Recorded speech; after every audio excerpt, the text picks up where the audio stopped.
The very word secrecy is repugnant in a free and open society, and we are, as a people, inherently and historically opposed to secret societies, to secret oaths, and to secret proceedings. We decided long ago that the dangers of excessive and unwarranted concealment of pertinent facts far outweighed the dangers which are cited to justify it. Even today, there is little value in opposing the threat of a closed society by imitating its arbitrary restrictions.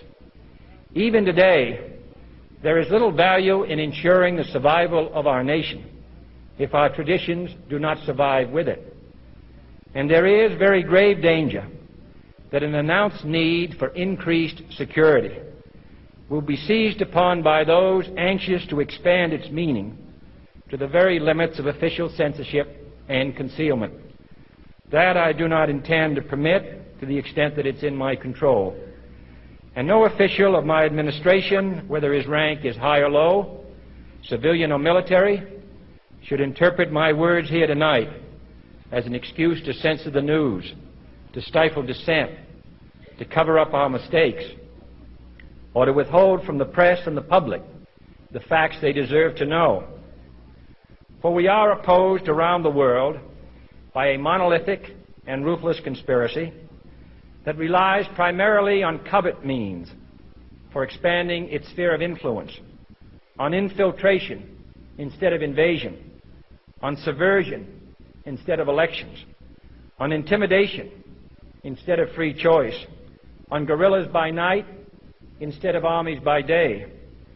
It is a system which has conscripted vast human and material resources into the building of a tightly knit, highly efficient machine that combines military, diplomatic, intelligence, economic, scientific, and political operations.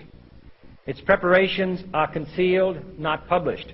Its mistakes are buried, not headlined. Its dissenters are silenced, not praised. No expenditure is questioned, no rumor is printed, no secret is revealed.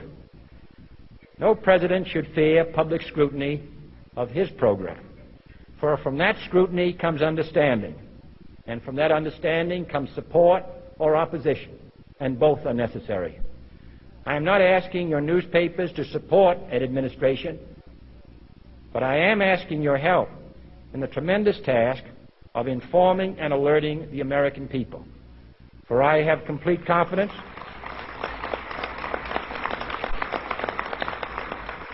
in the response and dedication of our citizens whenever they are fully informed. I not only could not stifle controversy among your readers, I welcome it.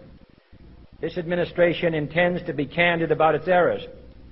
For as a wise man once said, an error doesn't become a mistake until you refuse to correct it. We intend to accept full responsibility for our errors, and we expect you to point them out when we miss them. Without debate, without criticism, no administration and no country can succeed, and no republic can survive.